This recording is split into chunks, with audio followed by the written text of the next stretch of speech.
వామ్మో! అసలు ఇన్ని రోజులు బట్టలు ఎలా వాష్ చేశానో అర్థమే కాలేదు. రీసెంట్‌గా బట్టలు ఉతికిన తర్వాత బట్టలు మడతేస్తుంటే అదొక రకమైన బ్యాడ్ స్మెల్ ఒస్తుంది. అసలేమైందా అని వాషింగ్ మిషన్ లోపల చూస్తే అదంతా కూడా నాచు పట్టేసుంది. అండ్ ఇంకా అసలు ఇక్కడ డ్రైనేజ్ దగ్గరైతే చెప్పక్కర్లేదు. ఎంత మురికి పట్టేసిందో.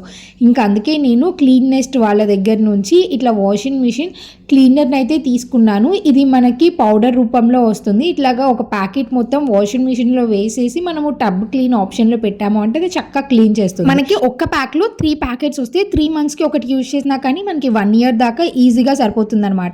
ఇట్లాగా మనము సర్ఫ్ వేసుకునే ప్లేస్‌లో అలాగే కొంచెం వాషింగ్ మిషన్ లోపల వేసాము అంటే లోపల నుంచి డీప్ క్లీన్ అవుతుంది. ఇట్లా వాషింగ్ అంతా అయిపోయిన తర్వాత చూసారు అంటే వాషింగ్ మిషన్ ఎంత షైనింగ్‌గా, ఎంత నీట్‌గా, క్లియర్‌గా అయిపోతుందో అలాగే బాగా నాచు పట్టిన ఈ గ్రీజ్ అంతా కూడా పోతుందనమాట. మీకు కూడా కావాలి అనుకుంటే లింక్ కోసం డైరెక్ట్‌గా కమెంట్ చేసేయండి. నేను వెంటనే షేర్ చేసేస్తాను. And also number 1 disclaimer on Amazon.